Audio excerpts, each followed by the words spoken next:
Well, hello, folks. It's been a while. I hope you're all well. It's obviously been quite some time since I made a video, but I've got a few days off work and I've been trying to do useful things with my time off because wife and kids are all away doing their own thing. So I've had a couple of days out and I thought today it may or may not be of interest, but I thought I'd take you with me. So the Ironbridge Gorge Museum Trust, of which obviously I volunteer at Bliss Hill, the Victorian town, there are actually 10 museums as part of the trust. And one I've actually never been to, going to rectify that today. And the other one I've been to a couple of times, but it was when the kids were smaller and they just were not interested in looking at the history of iron and the sculptures and things that are in the Museum of Iron. So the two I'm going to visit today is the Coalport China Museum, which is the one I've never been to, and the Museum of Iron. Two separate locations, all within the Ironbridge Gorge area, though, obviously. I've brought a pipe and a tin of tobacco. I'll give you my thoughts on that. We'll have a little bit of a quiet time and smoke a bowl. And I'll profess I don't know too much about these museums. They're not my area of expertise. So likely I'll just put some background music on and I'll film some of the more interesting things. Take some shots of the information board so you can see exactly what it is. And as a bit of an added bonus, where the Museum of Iron is, it's at the old, or part of the old Coalbrookdale foundry area. And Abraham Darby's original, I think so, was it considered a blast furnace? I think it probably is. I really should know, shouldn't I? But anyway, the remains of his original foundry slash furnace are still there, which is where he pioneered the use of coke as a fuel source for creating iron. So we'll have a little look around that as well. Amazing that still remains, to be honest. It's so old, but we'll have a look. Anyway, hope you enjoy it. I'll speak to you later, possibly when, like I said, I have a little discussion around the tobacco I've brought with me. Otherwise, I hope you enjoy it, and we'll see you in a bit.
go. Hope you enjoyed your whistle-stop tour of the Coalport China Museum. That wasn't all of it. Obviously, there's quite a bit more. I didn't want to film too much. The video is going to be longer anyway, I think. But anyway, hope you enjoyed it. And now on to the Museum of Iron. So I'll see you again in a bit.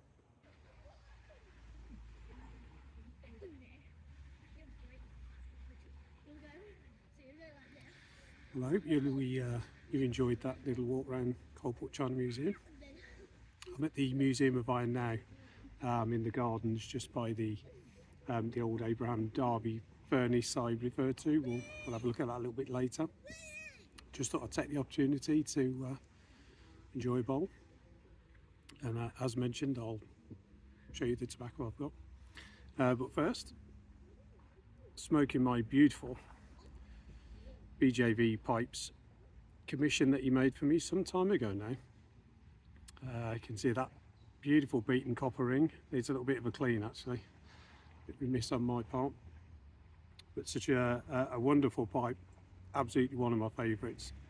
And only tends to come out when I'm sitting down or I can be still. Obviously I don't want to damage this one. But tobacco. So this is one that somebody we all know didn't get on with and very kindly gifted to me, and that would be Mark, the Matchbox. So thank you again, sir. And it is HU's My Red Fox. Now I don't think Mark was too keen on it. I think it's just it's a pure Virginia blend, and to be honest, it's absolutely not normally my thing either. I've never really got on with Virginias or straight Virginias. I find they tend to be, for me, a bit bitey, and if anything, a little bit lacking in flavour. I'm just generally not too keen. So I thought I'd give this a go. And anyway, basically, I've been smoking this pretty much exclusively the last couple of weeks, especially while I've been at bliss still on the engine. We'll have a little look at it. And I think the reason I like it is you're not your typical grassy Virginia. So if you have a look, and I'll try not to spill it all over this bench I'm sat on. There we go. It's quite a dark mix. There you go. Only a tiny bit, and it's fell on my pipe roll, so I can pick that up. Yeah, it's quite a dark mix. It's not so much. There is bright Virginia, but there's some darker red Virginias in there, possibly where the name Red Fox comes from. But it's very malty. It's very sort of malty smell and taste compared to your typically sort of grassy hay style Virginias. That's probably why I like it. There's a bit more body to this, and I don't find this bite at all. See the problem I had with, like I say, most straight Virginias. I'm not sure how old the tin is. I would think it's probably at best a year.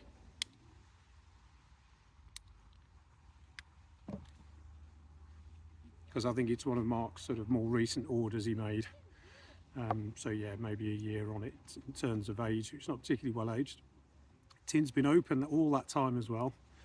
But luckily I think these HU tins, and it's one of the sort of standard round ones, they do tend to seal well, because that hasn't gone dry at all. It's just about right. But no, as I say, I've really enjoyed this blend. It's easy smoking. It's very repeatable. You could smoke this all day. Very tasty. Medium, I would say, nicotine. It's not terribly strong. As with most Virginias, I tend to find them really quite low on the nicotine sort of scale, but no, very, very enjoyable. So thank you again, Mark.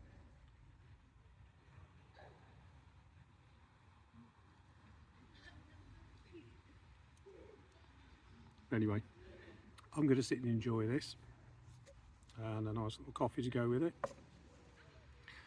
And then once I've done here, we'll take a wander around the Museum of Iron, and like I say, the old furnace that's right in front of me. So I'll just spin the camera around and show you, because it really is, I mean, it's a beautiful area here. You can't go wrong anywhere in this Ironbridge Gorge. It's pretty spectacular. and it's just a lovely place to visit. So if you're in the area, let me know. If we can, we'll obviously try and meet up, especially if you're interested in any of the museums.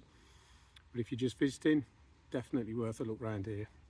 Let me just see if I can spin you around.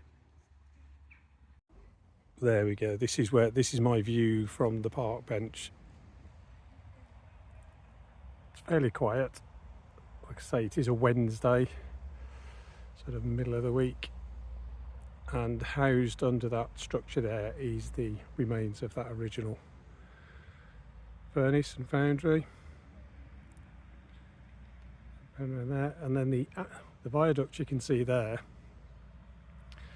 is the old railway viaduct, no longer used. It was up until a few years ago, as the power station that used to be on the River Severn just down the way there, which was known as Ironbridge Power Station, that was still supplied by coal trucks.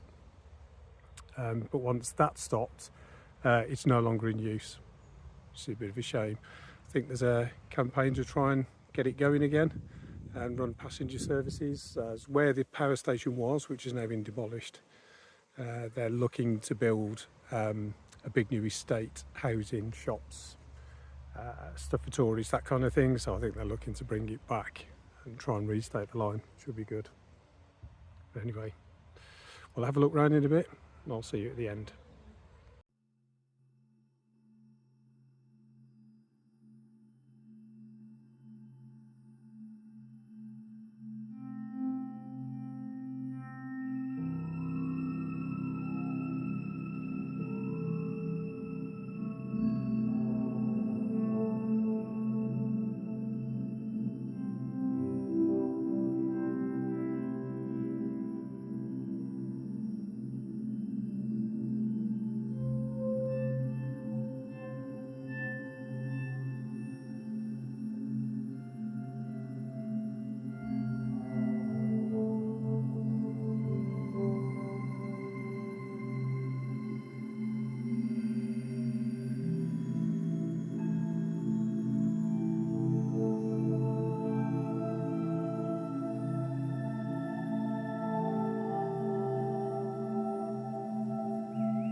So there you go.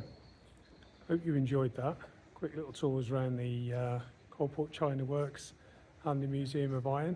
And just to finish off, obviously we've just been into the old forge, and just behind me here, a little hard to see, are two old Sentinel engines that worked locally in the area.